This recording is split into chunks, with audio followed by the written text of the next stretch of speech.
This is the Nedgroup Investments Podcast, a space where you can learn more about our fund managers, the funds they manage, as well as getting up-to-date and important developments affecting the investment world and how they might be relevant to you. I'm at the Nedgroup Investments International Summit in the London Stock Exchange, and I've managed to steal Andy Headley away after his fantastic presentation earlier today. Thank you for joining us, Andy. Oh, you're welcome. Nice to be here, Rob. So, Andy, you've been managing the Veritas Global Focus strategy now for nearly 20 years. What have you seen within the markets that may have changed or evolved over that time that has forced you to kind of think differently about the way you go about investing? Yeah, so we've always had the same philosophy in the way that we manage money. So we've always been looking for high-quality companies. We've always tried to buy them when they're attractively valued. And so that kind of underpinned everything we've done. But clearly, over the period of 20 years nearly, we've had to change the way that we do it a bit. So the process has changed. And actually, probably what's changed most in the market over, let's say, the last 10 years or so has been the influence of, I'd say, two things. One is policymakers. So we've seen a huge impact from policymakers. Obviously, there have been quantitative easing and flooding the market with money. And interest rates have been pushed right down to zero or thereabouts around the world. And that's had a huge influence on asset valuations over the period that we've been investing. And so obviously we've had to adapt to that. I mean, how do you manage money in that environment? So we have to adapt. And I'd say the second thing, which is probably more recent, so perhaps the last 3 or 4 years and is, in our view, continuing, is the role of kind of governments and other bodies that impact companies. So it might be antitrust, it might be some, competition commission, where they're coming in. I think they're starting to get a little bit more aggressive than they have perhaps been over the last or the previous 10 years. And so, we have to deal with the influence of governments in the markets that we operate in. And so again, we've had to adapt and try and find opportunity within that. And you've mentioned before that you're not keen on investing in banks. And is that part of that massive oversight by regulatory bodies or governmental bodies? The reason for that is because there's such a big influence on the economy as a whole, they have to be so tightly controlled. Yeah, no, so it's partly that, Rob. So it's definitely the case that the regulators have cracked down hard on the banks, and so they've required them to hold a lot more capital. And if you hold a lot more capital as a bank, it's really hard to make a high return on capital, because they're saying instead of holding previously maybe 9-10% capital bases, they're now saying kind of 15, 16, 17% in some cases. And so obviously if you're earning about the same amount, but you're dividing it by a much bigger capital base, your return on capital is a much lower. And so that's one reason. The second and probably more fundamental reason is it's pretty hard to have a competitive advantage as a bank. And obviously, I said at the start, we're looking for high quality companies. And quality for us is, the ability to have a competitive advantage. So you're better than your competitors at something, and you're durably better than your competitors at something. And that's really hard for a bank, because you can only borrow at such a rate. And obviously you're lending at a rate which is competitive, and you're making the spread in between the two. And it's really difficult to sustainably have a much better spread than other banks. Now, having said that, we do invest in one bank. So we have a position in a Swedish bank called Svenska Handelsbanken. And what they do that's different to most banks is the way that they lend. So they lend very locally. So the branch manager is very involved in the lending. And instead of paying the branch manager a bonus if the lending goes well in a particular year, what they do is they invested to effectively the equivalent of the pension fund for the branch manager, but he can only draw that down when he retires.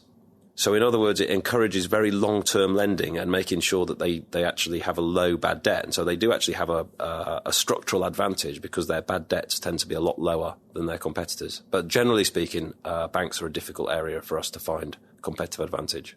All right, thank you.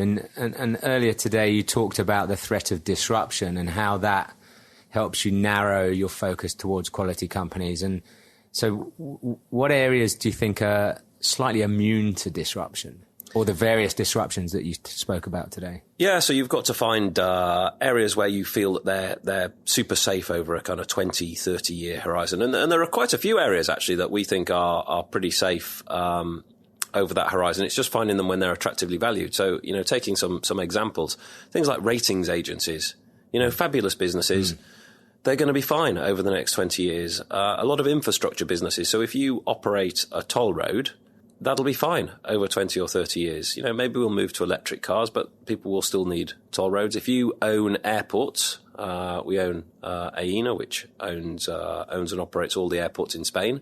People will still be flying to airports in Spain in 20 years' time. So there's no competitive threat for these guys. So that's what we look for, are those companies where we can look out 20 years or so, or 30 years, and say, look, we're pretty comfortable that these are sustainably going to be there and they'll be bigger companies. Another area I've spoken about before is aerospace. The technology in aerospace may well change, but it's highly likely that people will be flying in 20, 30, 40 years, and they will be flying more in 20, 30, 40 years. It may be that the fuel that is used is more environmentally friendly, and hopefully it is, and the engines are more fuel efficient, but people will still be flying. You still need a Boeing or an Airbus to make these airframes that will move huge numbers of people around the world. So, these are areas where we're confident that demand is still there. In fact, Greg Hayes, who's the chief exec of United Technologies, said that 80% of the world have yet to set foot in an aeroplane. Okay, so 80% of the world's population have not been in an aeroplane. Okay, so think of the demand that has for flying over the next 20 or 30 years. As those people get higher incomes, they want to travel, they want to see the world. So it's a phenomenal opportunity. So it seems like things are moving faster nowadays, and you're constantly having to change your views based on new information coming in, and everybody has that information. But when do you sell a company? Because you've had a really good year in 2019, and there's some stocks within that portfolio that have risen quite significantly.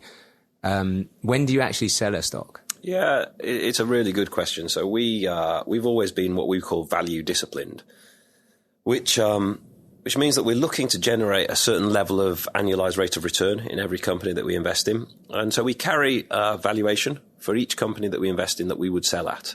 And it's a bit of a range, so it's not always a specific number. But as we approach that range, then we will start reducing the position, and we will sell out of the company in entirety by the top of our value range. So a good example would be Microsoft, which I mentioned again today. Microsoft we've probably held for 8 years or more, 9 years. We bought in at a very cheap valuation, we thought. Share price was in the low 20s dollars. And we've just sold at kind of $160, so it's up maybe seven or eight times since we bought it. But it's reached our valuation. And so whilst we think it's a phenomenal company, it's executing brilliantly. Its results last quarter were really good.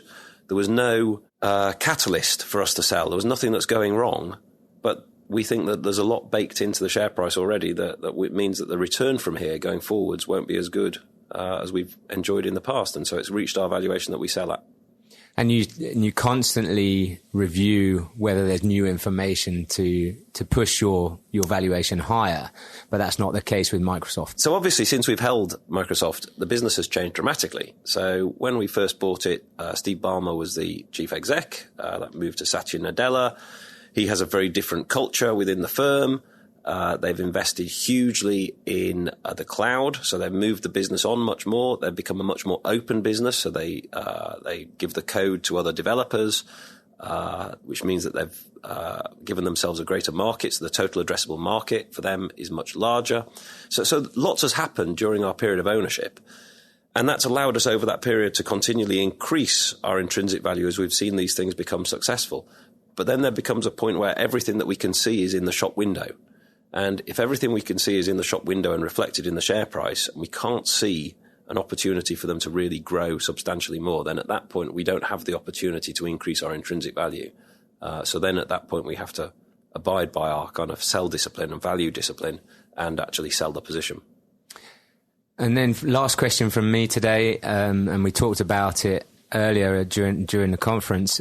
What does the future hold, the next 5 to 7 years for the global equity markets? I'm glad you kept that till last. We can talk about this for probably 20 minutes or more. So we analyse about 260 companies. We look at the average valuation across all of those, and it's not an index, but it includes most of the big high-quality companies, so Google, Microsoft, Facebook, Adobe, all sorts of things like that, SAP. And so it's a good indication as to what we think valuations of markets look like. And at the moment, it says over the next 5 years, if we look at the average across all our 260 companies, that we think the annualized rate of return will be something in the low to mid-single digit range. So say 3 to 5% annually for the next 5 years, which is very low. But bear in mind, we've just come through a period of 10 or 11 years where the average is probably 10 or 12% a year. So it's been above average for the last 10 years or so. So we're in a period now where valuations are high, and looking forward from here for equity markets, it's difficult to see a very high return over the next 5 years, given the starting valuation. Within that context, though, we think that Veritas will do quite well. We tend to perform better in periods of lowly rising equity markets or even declining equity markets. That volatility tends to give us a huge opportunity to invest in great quality companies, and we can be rifle shot selective in our investment. So if we see something fall, a good example is December 2018, markets fell maybe 10%, and we saw S&P Global, which is a ratings agency and a fabulous company, fell maybe 25%. And that gave us an opportunity to buy a position in S&P Global, which has performed, I think it was up maybe 65% in 2019. So we can be very selective and very quick in making purchases if we see better volatility. So returning to the question, I think if we expect low to mid-single digit returns from the equity market as a whole over the next 5 years, I'd like to think that we could do high single digit and maybe even touch on kind of the low double digit return over a 5-year horizon. So that would be our aim, certainly. So still a lot to garner from equities over and above where rates and bond yields are at this point in time? I think so, selectively. So right. Obviously, the market as a whole, I don't think will perform brilliantly over a 5-year horizon with a kind of low to mid-single digit return, including dividend. But I think that there's opportunity for us to outperform that. So, yeah, I think we can do okay. Well, fantastic. And thank you very much for your time. You're welcome, Rob. Thank you. Cheers, Andy. Nedgroup Collective Investments is an authorised collective investment scheme manager in terms of the Collective Investment Schemes Control Act. Nedgroup Investments does not provide advice on financial products and will only give you factual information. For further details on our funds and to view our terms and conditions, please visit nedgroupinvestments.co.za.